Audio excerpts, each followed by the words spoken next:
First, though, is Keir Starmer right to recognise Palestine as a state? 020-7862-2222. It's a big story, this. The Prime Minister has officially announced the UK's recognition of a Palestinian state. In July, he declared the UK would recognise Palestine unless Israel met several conditions, including agreeing to a ceasefire in Gaza, committing to long-term peace and allowing the United Nations to restart the supply of aid. And he's now released this video.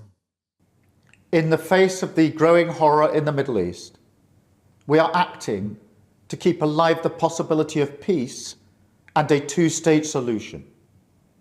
That means a safe and secure Israel alongside a viable Palestinian state. At the moment, we have neither. So today, to revive the hope of peace and a two-state solution, I state clearly, as Prime Minister of this great country, that the United Kingdom formally recognises the state of Palestine. Right, a big moment. We should go to the map here and look at how all this came about. So we have here the Ottoman Empire, 600 years this lasted. Its most famous leader was a guy called Osman I. There he is. And then we get to the 20th century and things start to change very rapidly. So they were just places on the map in the Ottoman Empire, and then we started to have borders. So after the empire, Britain had control of Palestine and what was called Transjordan. Then World War II, the UN takes over and the State of Israel is founded, the white area, in 1948. The Arab armies invade immediately. Israel has its war of independence and defeats them. We spool forwards to 1967 and the so-called Six-Day War, where Israel moves out into the territories around it, the Sinai, Gaza, West Bank and East Jerusalem, and the Golan Heights. Israel occupies them. In 1979, Egypt negotiates to get the Sinai back, and they recognise Israel as a consequence. But still you're left with this map and these areas where the Palestinians are, the West Bank, East Jerusalem, Gaza. So we ask, how is a state defined? 4 things: permanent population, defined territory, government, and the capacity to entertain into relations with other states, to have relationships with other states. Those are the definitions given by this Article 1 of the Montevideo Convention on the Rights and Duties of States, 1933. So a lot of people have gone by that, even a lot of Americans as well, and said, under that, Palestine qualifies. 193 UN nations, currently 75% of them do recognise Palestine is a state, even though it has no internationally agreed boundaries, capital or an army. In the G7, you've got Australia and Canada recognising it. Now, what about countries where they're split into different bits? Alaska and the USA? That's one. We could mention during the Cold War, West Berlin belonged to West Germany, but was inside East Germany. And one more from the present day, Kaliningrad is a district that's Russia, it's a place in Russia, but it's outside Russia proper. It's on actually western edge of Lithuania. So it does happen that you have countries that are split into different bits. But Tessa, it's a bit unusual. It's highly unusual, and it's normally the result of, and Berlin's a very good example of that, West Berlin during the Cold War, it's normally the result of conflicts, complicated conflicts, displacements of people. What's interesting, I think, particularly about Britain joining with those former, and still today, in fact, Commonwealth countries, Australia and Canada, alongside France, I think Belgium, likewise Portugal, is that we have the hand of history. Britain governed what was called mandatory Palestine between 1920 and 1948, when you have the founding of Israel. So it's partly because of our actions in that region that we have the State of Israel, going right back to the Declaration, Balfour Declaration in 1917. And I think because of that historic precedence, it does give Keir Starmer's decision weight, certainly a political weight, not a weight on the ground, not a weight that's going to feed starving children in Gaza, not a weight that will shift the dial immediately, sadly, in any way whatsoever in the Middle East. But I think that going forward, this is important. Ron, what do you think? Good or bad? I think in principle, it is a good idea.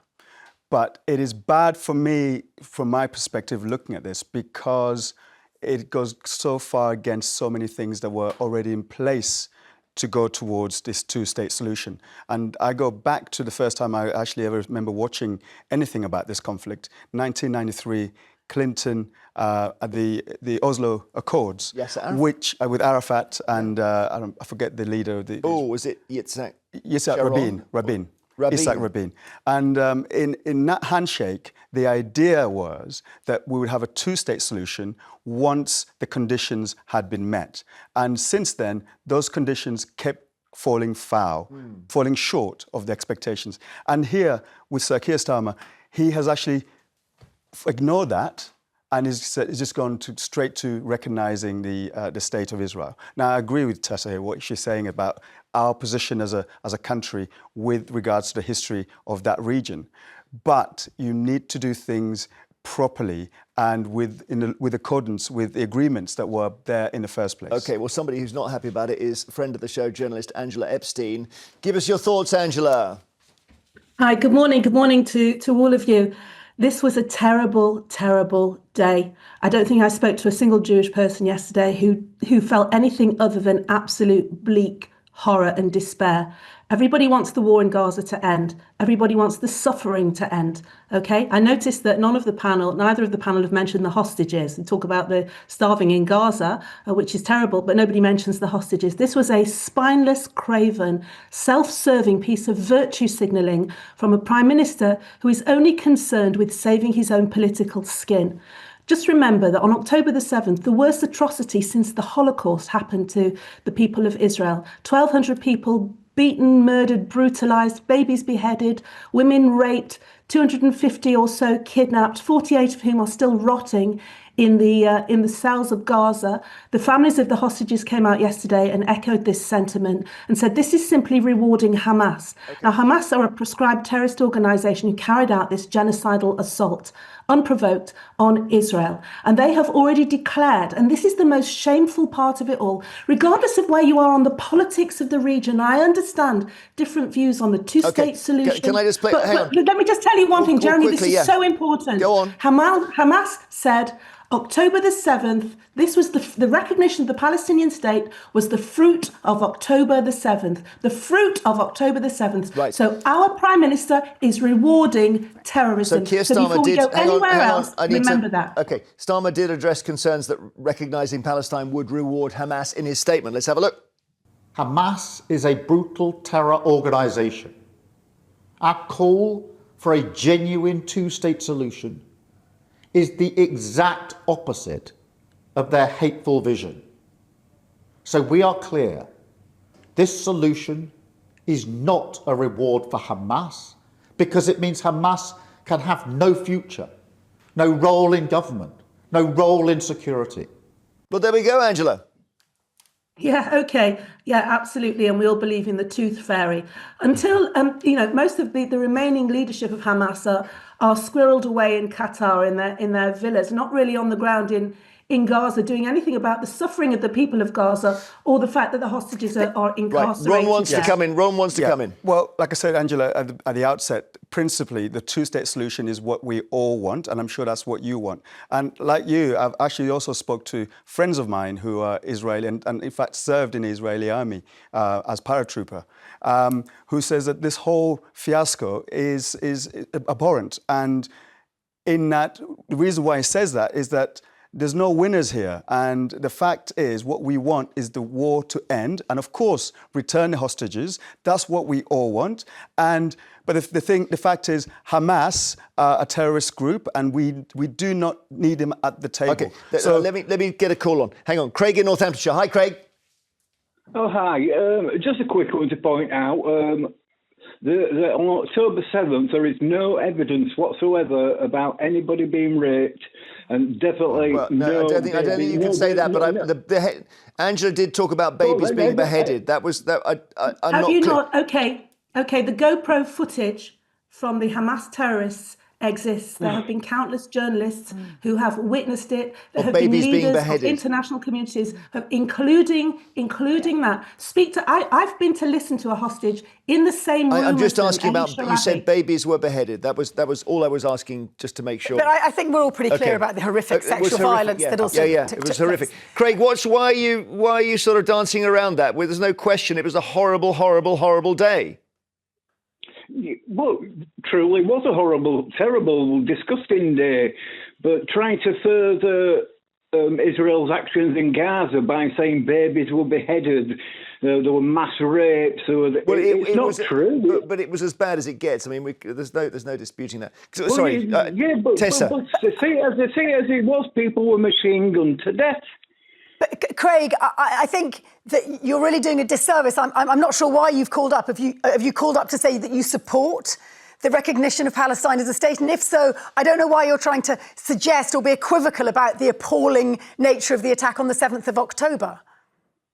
No, sorry, I'm just wanting to know the truth, actually. That's all that matters to me. What actually talking about the truth, Craig, I've actually met victims, families of victims of the attack on October 7th.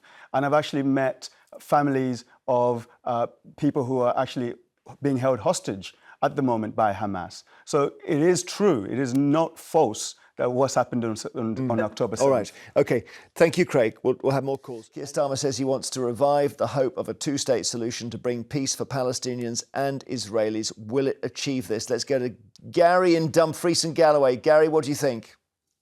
Hi, Jeremy. How are you? All right, thanks. First, I just want to say that I detest Hamas and everything they stand for. That's the first thing I want to say before I say anything else.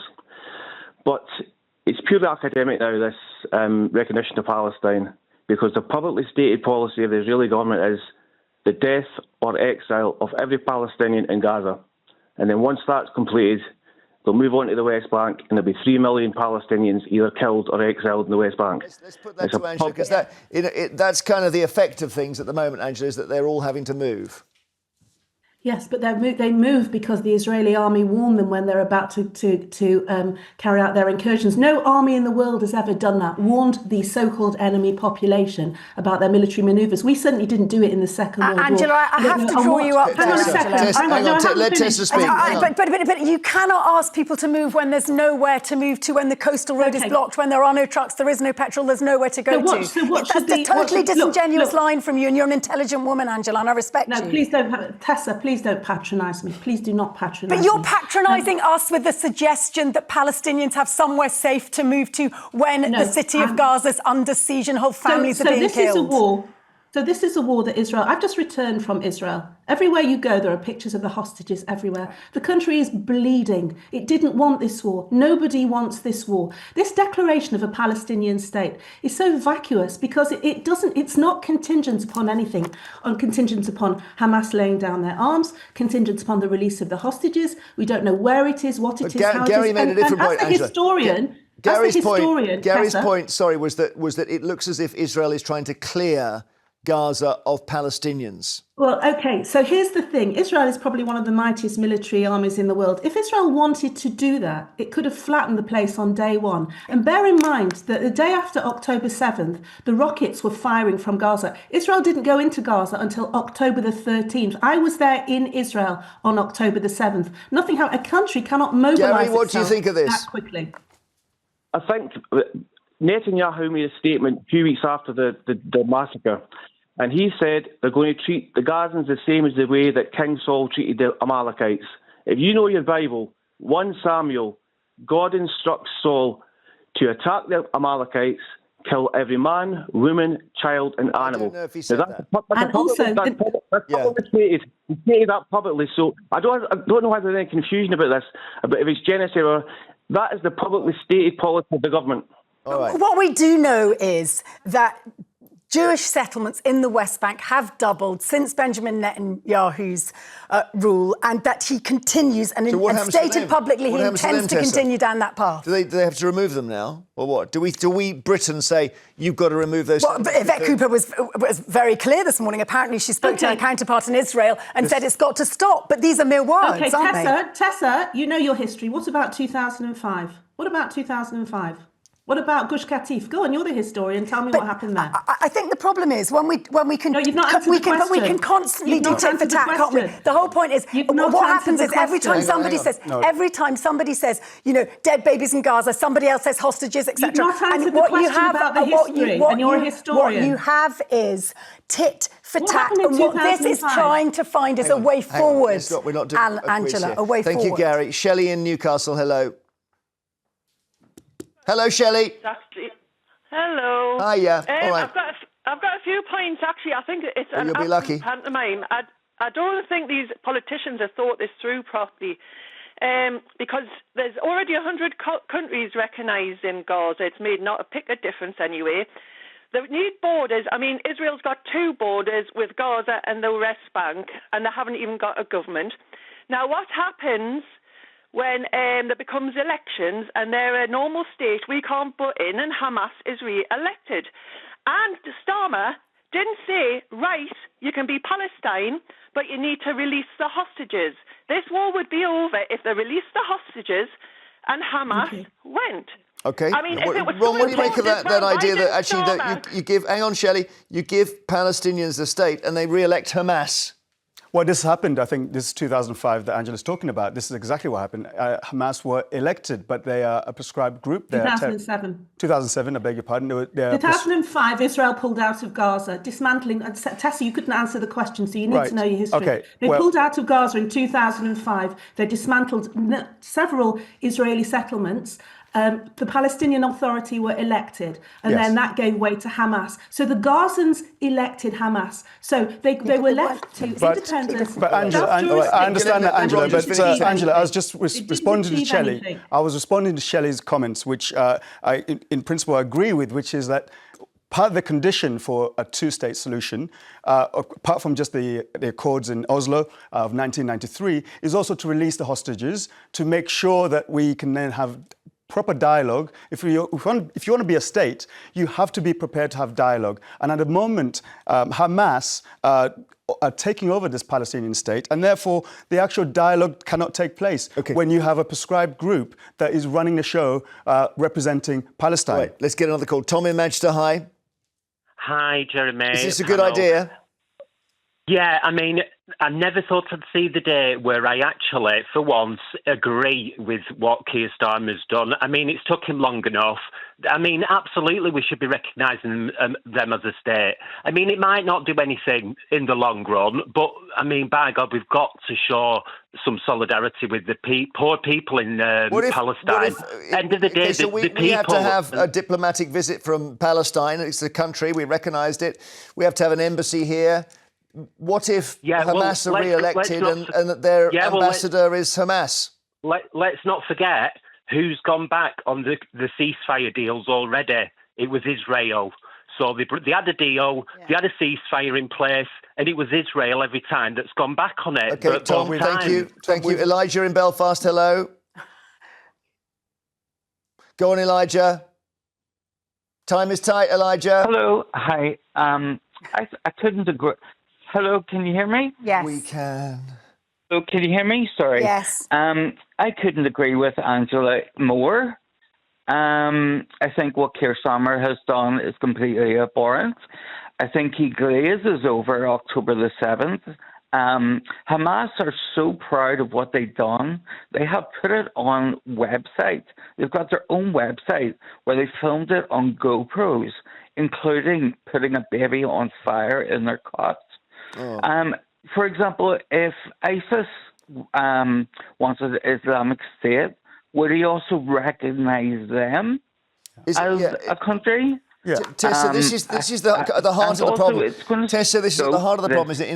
Thank you, Elijah. In a second, you've basically Hamas say, we did October the 7th, now we got a state. Is that not the problem? Well, the first Quickly. thing is that Hamas does not recognise Israel. It does not recognise a two-state solution. And Hamas was not elected through free elections. And I think we can, therefore, expect to have, going forward, a Palestinian state with a ruler who has been democratically elected. But none of this can happen at the moment. Thanks, Angela. Because it's an occupied... We have to go to our break, so I'm really sorry to cut you off, but we have to go to our break, and we've got too much we're caught into a pint pot here. But Angela, thank you as well. Later we'll be asking whether it's better to form an orderly queue at the bar.